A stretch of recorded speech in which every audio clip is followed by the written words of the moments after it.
Hello? Hello? Hello? Hello? Yes? I'm back. Hello. Another movie review. They're back. Huzzah. As I said, on Monday, I'll be doing this, and then on Friday there'll be a wrestling thing. But yeah, so movie today is Captain Marvel. Ooh. A film which... I'll get to it. I normally do my opinions at the end, not at the beginning. But let us read the little blurb, as I like to do at the beginning of these now, because I have the DVD, so I can do that. Witness the rise of a hero. Marvel Studios' Captain Marvel takes on a spectacular adventure from the 1990s. How long ago was that? 30 years since 1990? Actually, no, yeah. 30 years today is 1992. Tracing the path of Carol Danvers, played by Brie Larson, she becomes one of the most powerful heroes in the universe. When a galactic war reaches Earth, she meets young agent Nick Fury, Samuel L. Jackson, pictured there, if you can see him, hopefully, as the centre of a maelstrom leading to her ultimate destiny as an Avenger. Ooh. Yes. Yes, this film was released on the 8th of March 2019. Or according to my list down here, February 27th, 2019. In London. So I can't remember. For some reason I do have a memory of seeing it in February, so you never know. Yes, this film was directed by Anna Boden and Ryan Fleck, who are an American filmmaking duo, and they directed a few films together. Pardon me. And this is, presumably this is their most famous one. It's written by them and somebody called Geneva Robertson Dworet, who wrote the script for the Alicia Vikander. She rewrote the screenplay for the Tomb Raider reboot, the Alicia Vikander one. And it's produced by Mr. Feige, yes. Starring Brie Larson, as I said, as Viz / Carol Danvers / Captain Marvel. She has a few different names. Samuel L. Jackson as Nick Fury, who they've de-aged by about 25 years. Hang on, I'll find the character list and I can go through it properly. Samuel L. Jackson. Ben Mendelsohn as Talos and Keller. Talos is the shape-shifting leader of the Skrulls, who are the green people here. They are shape-shifting aliens who go undercover at S.H.I.E.L.D. as Fury's boss, Keller. And I'll get to the whole point of the character later. And he also takes on a surfer girl form, portrayed by somebody else, and also a Kree soldier disguised, played by somebody else. Jimon Honsu or Hunsu, I don't know how his last name is pronounced, but he plays Korath, who's a Kree swordsman and second in command of Star Force. And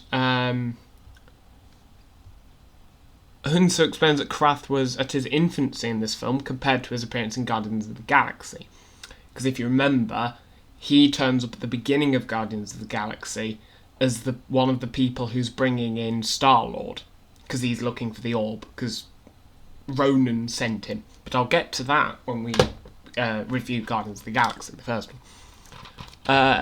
Is he in the box? No, he's not.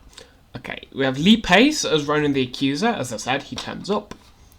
Ronan is not yet a radical zealot, but because he's part of the Kree military. He's part of the Kree military, and he's a high-ranking official. You have Lashana Lynch as Maria Rambo, who is one of Danvers' oldest friends and a fellow Air Force pilot who goes by the call sign Photon. She's a single mother to daughter Monica, who is in WandaVision. Yes. Lynch described Rambo as someone who's resilient, and Lynch was excited to portray a character the audience proud of and could relate to. Gemma Chan's in it as Minerva, who's a Kree sniper and member of Star Force, and she's one of the few people who've played multiple roles in the Marvel Universe, because she turns up again in Eternals, as well as Cersei. Annette Bening as the Supreme Intelligence and Mar-Vell / Dr. Wendy Lawson, who is the Supreme Intelligence is an artificial intelligence that is the collective embodiment of the greatest minds of the Kree people and the ruler of the Kree Empire. So she basically is kind of like the mind thing. So like if they have a question, like, who are we at war with? They kind of just go, ooh, and then she appears to them. And apparently it appears in different forms to each person, specifically to Veers as rebel Kree scientist Mar-Vell, who had disguised herself on Earth as Danvers' boss, Dr. Wendy Lawson. And Mar-Vell is originally written as a male love interest to Danvers, like he was in the comics, but they couldn't cast him, so they decided to change it to have Annette Bening in it instead. Clark Gregg is in it as Phil Coulson, a rookie agent of S.H.I.E.L.D. who works closely with Fury, and this is the earliest we've seen Coulson. And even though he's encountered the Kree in Agents of S.H.I.E.L.D., he might not know like that they were Kree. He might just remember what they looked like. Jude Law is in it as Yon-Rogg, the commander of Star Force and Danvers' mentor, who trains her to use her new powers. And his character is driven by a belief in the divine leadership of the Kree people, so he's almost a devout warrior, unquestioning, conservative, but inspirational.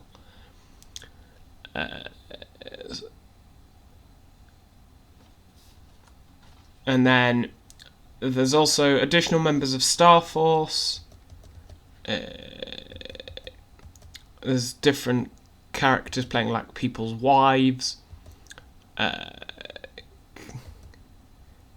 Danvers' comic book cat Chewie, named for the Star Wars character Chewbacca, appears in the film renamed Goose after Top Gun. And its name has changed since Star Wars is a contemporary franchise and not specific to Danvers, unlike Top Gun because of the planes and stuff. Goose is portrayed by 4 different cats, each of them, and they were all called Reggie, Archie, Rizzo, and Gonzo. So very cool names.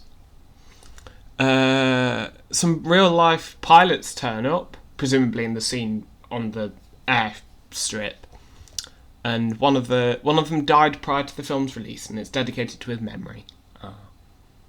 The Captain Marvel writer appears as somebody who's at a train station, and Stan Lee appears posthumously as himself, memorising the lines for his cameo in Mallrats. And then in the mid-credit scene, some people turn up, but I won't explain that until the plot. But yes, now we'll go through the plot. So that's everybody on here. Yes, Jude Law is, if you can see him, he's there crouching down. Right, here we go. Right, so in 1995, the year my sister was born, hello Shan, on the Kree Empire's capital planet of Hala, Star Force member Veers suffers from amnesia and recurring nightmares involving an older woman. Who is, spoilers, well, I'll explain that,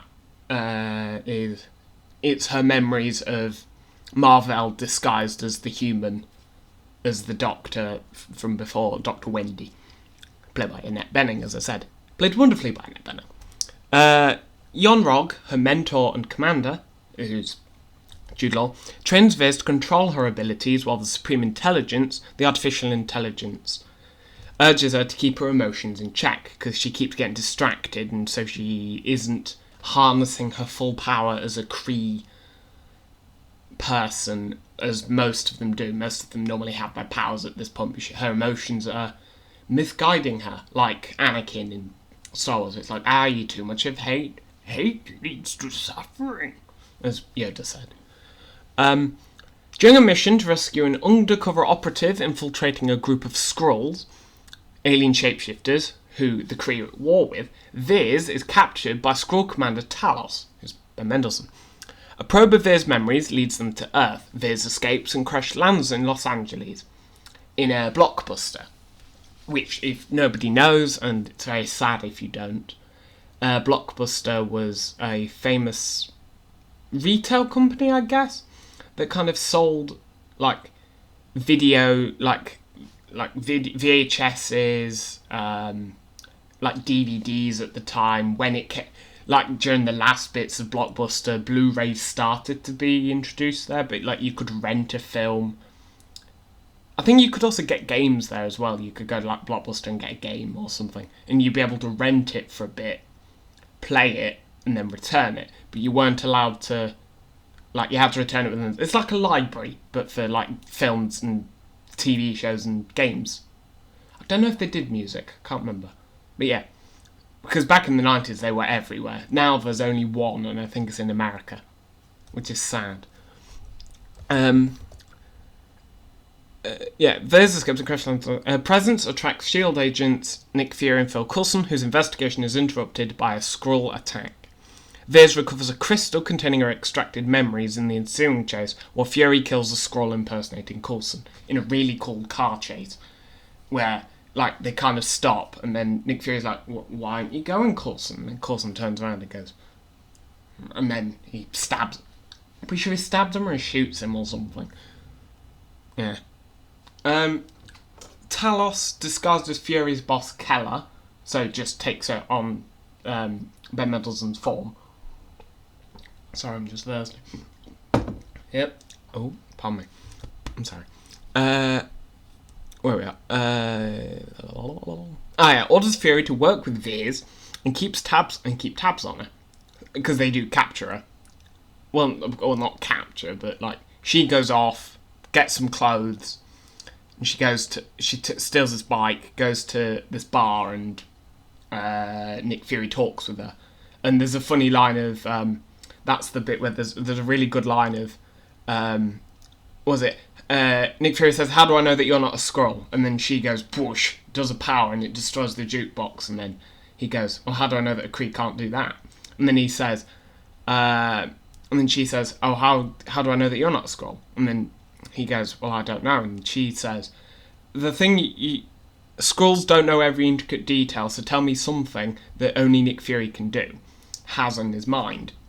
And there's the line that Nick Fury says, which kind of makes people think, how long is he... Because spoilers, he's a Skrull. He turns out to be a Skrull. Well, no, in Far From Home he turns out to be a Skrull, which we'll get to. But he ends up... He says, I can't eat toast if it's not cut diagonally. I can't eat toast that is cut diagonally. Or I can't eat bread that's cut diagonally, I think. I don't know if it was just bread or toast, but I don't know. But, yeah. But in Age of Ultron, he does. And so people... I know it's like, it's either a minor detail that they kind of forgot, or it's a point where it's like, was he a Skrull at that point? Or, yeah, there's like many different things. Pardon me. Well, Secret Invasion might go into when he first became a Skrull, because we might find out how long he's been in space or something. Using her extracted memories, Viz and Fury go to the Project Pegasus installation at a US Air Force base. And Project Pegasus was like something that Dr. Wendy didn't want anybody to see. They discover that Viz was a pilot, a human pilot called Carol Danvers, presumed to have died in 1989 while testing an experimental light-speed engine designed by Dr. Wendy Lawson, whom Viz recognises as the woman from her nightmares, and the form that the Supreme Intelligence takes. Fury informs S.H.I.E.L.D. of their location, and a team arrives. Fury realises that Keller is Talos and helps Viz escape in a jet with Lawson's stowaway cat, Goose, Goose is one of the best characters, for he is a cat.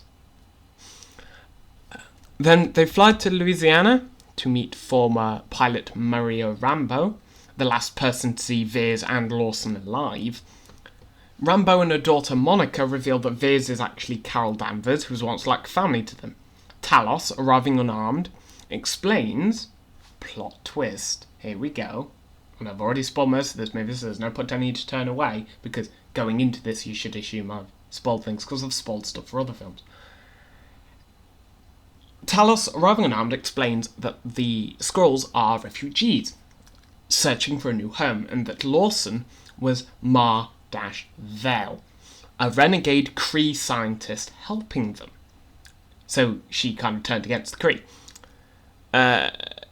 Talos plays a recovered black box recording from Lawson's jet, prompting Danvers to remember the crash. Yon-Rogg, who's Jude Law, killed Mar-Vel, Annette Bening, to prevent her from destroying the engine before the Kree could recover it. Destroying the engine herself, Carol Danvers absorbed the energy from the ensuing explosion, gaining powers but losing her memory, which is why she thinks she's a Kree called Veers. Or Vers, as Danvers, Carol, because her suit was kind of slightly ripped, and so the tag, I think, only had like Vers left, so she assumed that was her name. Danvers, Talos, Fury, and Rambo locate Lawson's cloaked laboratory orbiting Earth, so it's like a big space, like the International Space Station, but Marvel.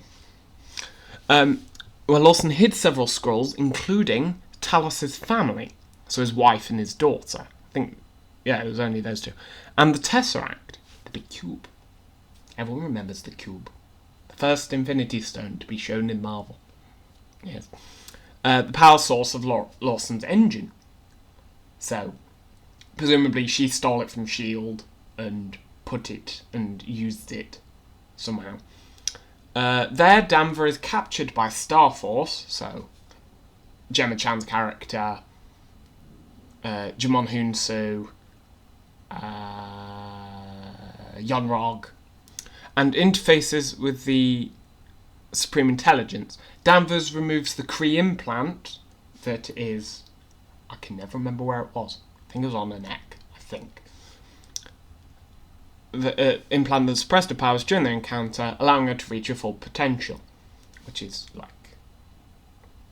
Does she kill the Supreme Intelligence? Or she, like, incapacitates the Supreme Intelligence? She kind of goes...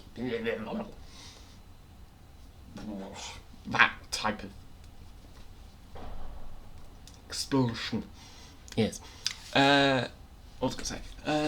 Hang on. Where am I? Oh, in the subsequent battle, Fury retrieves Goose, who's revealed to be an alien Flurkin. Flurkin. And, yeah, because there's the famous bit where he picks up the cat, some of Starforce and the Kree running towards him, and he kind of panics, and the cat goes, and like the tentacles come out, grab all the Kree, and eats them. And Fury panics, drops the cat, and the cat goes, meow. And then it's revealed to be an alien. Goose swallows the Tesseract and scratches. Oh yeah, he swallows the Tesseract, so he just goes, no. And in a way, he's keeping it safe, I guess. And scratches Fury. Whoosh, whoosh, whoosh. Blinding his left eye. And there's a really nice callback to a line said in Captain America: The Winter Soldier towards the beginning, where Captain America, I don't know if he asks Fury, but Fury says, there's something about trust, and he says, oh, the last time I trusted someone, I lost an eye. And so this is revealed to be Goose, because he trusted Goose to keep him alive.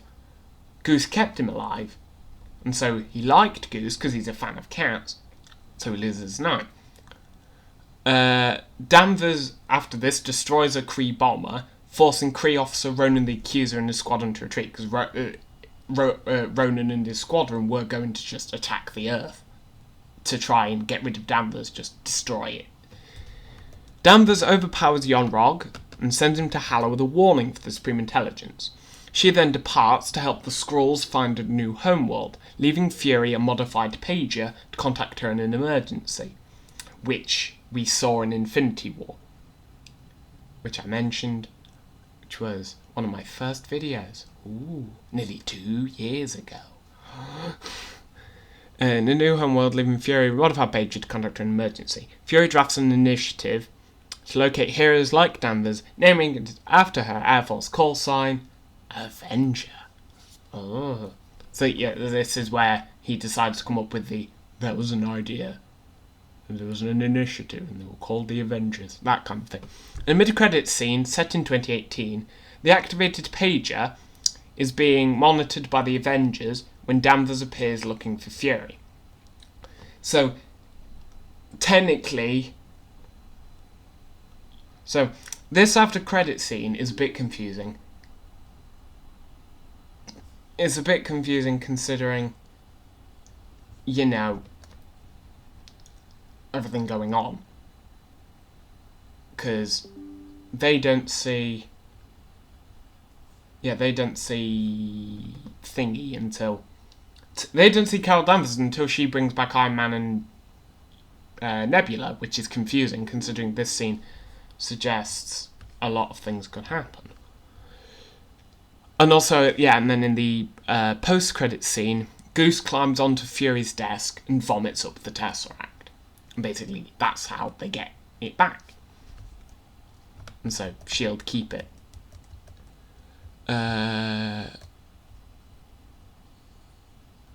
Yeah, so I'll do my opinions. Actually, I'll do my opinions in a bit. I'll just need to find something. So, yes. So in May 2013, they'd started doing stuff about her as a film. And, yeah, it was constantly pushed back. Then in 2016, they announced that Brie Larson was cast. Pre-production, yeah, there's loads of stuff that went into it. So it started filming at the end of January of 2018. And yeah, there were a load of people being in the film.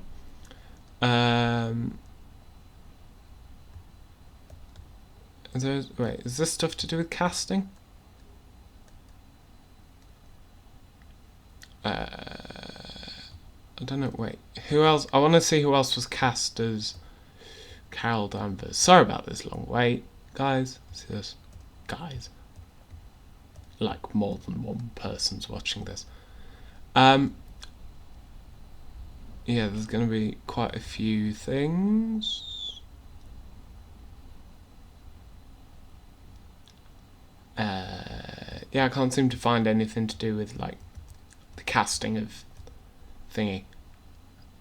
And to de-age Nick Fury, apparently they looked at several of his films, including Pulp Fiction, Die Hard with a Vengeance, Jurassic Park, Loaded Weapon 1, and 187, as a reference for his de-aging. So Pulp Fiction, due to the character's wig and facial hair, because Samuel Jackson didn't have them at the time, and so they kind of just merged it all together and just de-aged him. He was de-aged approximately 25 years from the age of 70 at the time of filming to 45 for the 1995 setting. And so for the whole filming, they basically had dots on their face. And it was the first time the person who did this, called Lola, I don't know their real name, but yeah, Lola VFX, it was the first time they de-aged an actor without using a body double. Because it'd take too long, apparently. It's very interesting. The film's mid-credit scene shows Captain Marvel meeting the Avengers and was directed by Anthony and Joe Russo. As a lead, and this is a lead-in to Avengers Endgame. And they modified their production logo to honour Stan Lee. And yeah, the opening, the bit at the beginning with all the characters. They replaced everyone in that with all of Stan Lee's cameos, because this was the first film to be released after he died. Well, the first Marvel film to be released after he died. Yeah. And the logo is followed by black screen reading "Thank you, Stan."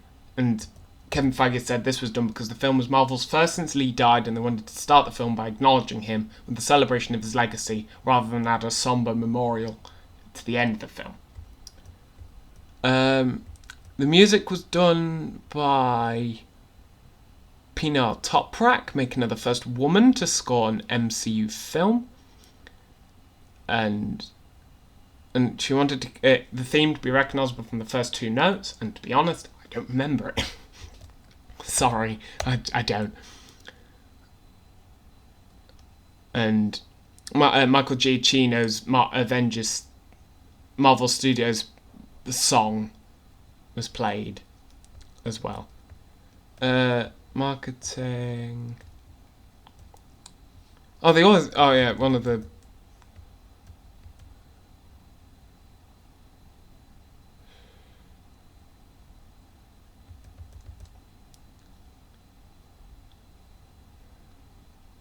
Oh, this is... in January 2019, the crowdfunding platform GoFundMe announced the Captain Marvel Challenge, a campaign to purchase tickets and refreshments for girls and chaperones at the Greater Los Angeles chapter of Girls Inc.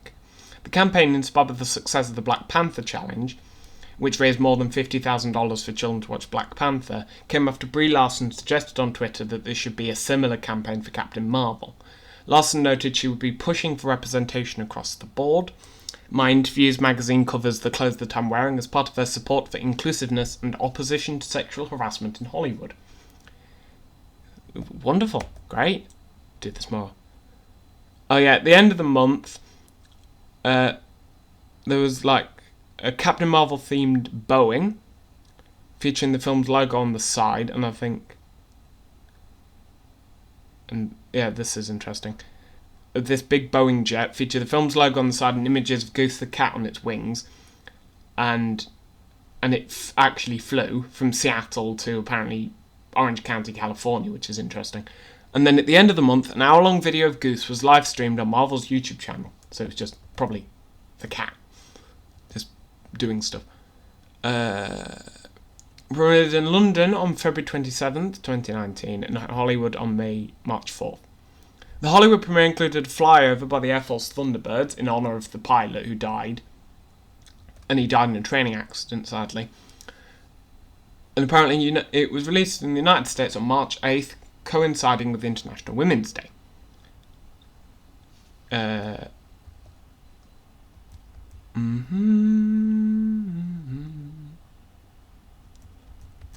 it's part of the Phase 3 of the MCU. It's towards the end of Phase 3 as well. It's not the penultimate one, it's the second penultimate one. It was the first Walt Disney distributed film not to stream on Netflix, after Disney let their license deal with Netflix expired. It became the first theatrical Disney release to stream exclusively on Disney+. Yes. Which launched on November 12th, 2019. Which is a year on from when Stan Lee died, and it's also the day of my girlfriend's birthday. Captain Marvel has made over $64.2 million from video sales in the US. Reception, it grossed $426.8 million in America and Canada, and $701.6 in other territories, for a worldwide total of $1.128 billion. Worldwide opening of $456.7 million, the 6th biggest of all time, and biggest opening for a female-led film. It is the 5th highest grossing film of 2019. The film crossed the 1 billion mark worldwide on April 2nd, 2019. Becoming the first female-led superhero movie to do so, as well as the 7th Marvel title, the 19th Disney film, and 38th film overall. The film's net profit is $414, accounting for production budgets, marketing, talent participations, and other costs.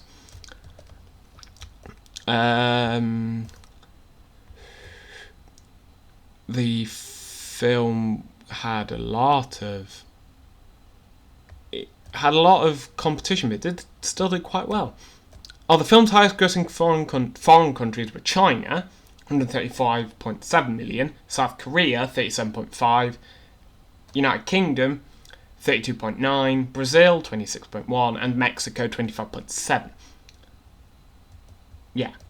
And it was that same order going through, but instead, Mexico, yeah. The critical response. The review aggregator Rotten Tomatoes reported an approval rating of 79%, with an average score of 6.8 out of 10, based on 543 reviews. The website's critical consensus reads, packed with action, humor, and visual thrills, Captain Marvel introduces the MCU's latest hero with an origin story that makes effective use of the franchise's signature formula. Metacritic assigned the film a score of 64 out of 100, based on 56 critics, indicating generally favourable reviews. The New York Times had the reception as fairly positive, but it wasn't as well received as other films in the MCU. Noted praise for Brie Larson's performance, but also criticised the film's convoluted plot and lack of originality. Marvel has come to recognise this film proves that even effects-heavy behemoths can benefit from a directing touch that is human, not programmatic, that understands character and nuance and can create scenes with an emotional heft we might not expect. That was written by Kenneth Turan from the Los Angeles Times. Film was not too long, not too self-important, and benefits from the craft and talent of a cast that includes Annette Bening, Jude Law, and Ben Mendelsohn. That was A.O. Scott of the New York Times. People have praised the direction. Anybody criticised it? Here we are. Todd McCarthy of The Hollywood Reporter described the film as mundane, marked by unimaginative plotting, cut-rate villains, a bland visual style, and a lack of elan in every department. I don't know what elan is. David Elric at IndieWire gave the film a C- grade and called it neither a blast from the past nor an inspiring glimpse into the future. It's just another Marvel movie and not a particularly good one. And he did praise Mendelsohn, saying he gave the best performance in the film. Joe Morgenstern of the Wall Street Journal said Danvers is a candidate for genuine heroism, but found a fundamental dissonance between the depth of her plight and the shallow disorganisation of the script. Ignaty Vishnevetsky from the AV Club was disappointed finding it to be everything you might expect a sci-fi superhero movie to be if you haven't seen one in a long time. Richard Brody of The New Yorker compared the film to a political commercial. The packs a worthy message, but hardly counts as an aesthetic experience. The message of the film is conveyed less through the story than through its casting, which I don't get. Audience response went on well. Gave it an average grade of A on a scale of A+ to F on Cinema Score.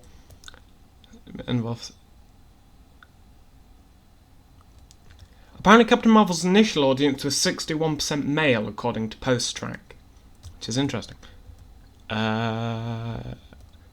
It won the ASCAP Award for Top Box Office Films for Pinar Toprak, so that's presumably the score. Golden Trailer Awards it won for Dolby Poster. MTV Movie and TV Awards, Brie Larson vs. Gemma Chan won. It was nominated for a bunch of things, like Nickelodeon Kids' Choice Awards for Brie Larson, but she also was nominated for Endgame as well. The Reframe Stamp, Captain Marvel won an award for Top 100 Grossing Narrative Feature recipient. And for sequels, The Marvels, it's just called The Marvels, is scheduled to be released on February 17th, 2023. So, a year tomorrow. So really, I should have done this video tomorrow, but that would have made more sense, wouldn't it? But anyhow, with Nia DaCosta directing and Megan McDonnell writing the script, Larson will reprise her role and is joined by Iman Vellani as Kamala Khan / Miss Marvel, and Teyonah Parris as a grown-up Monica Rambeau, both reprising their role from Disney Plus series. And Zawe Ashton will appear as the villain. And nobody particularly knows who the villain is going to be per se, I don't think. I'll have a quick look before I end it here, because I've realised this video is over half an hour long. So, it's best to just check quickly. Let's just have a look. Cast, please.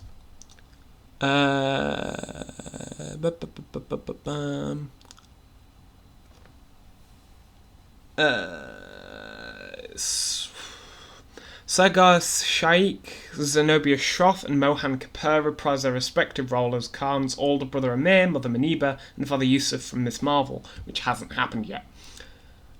Because that's not happening until when's your release?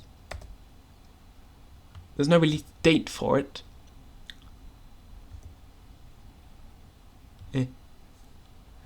Disney Plus in mid-2022 and will consist of 6 episodes. So it hasn't happened yet, according to... Because this Wikipedia page wasn't updated when Miss Marvel's was delayed, but the Miss Marvel's thing has been. It's a bit weird. Zoe Ashton has been cast in an undisclosed villain role, and with Park Seo-joon also cast in an unknown role. I think he is the guy from... Is he from Parasite? Is that him from Parasite? I don't know. Yes, it is. Oh, he has a cameo in Parasite. I think he turns up as like a small character, but I thought I recognised him. But yes.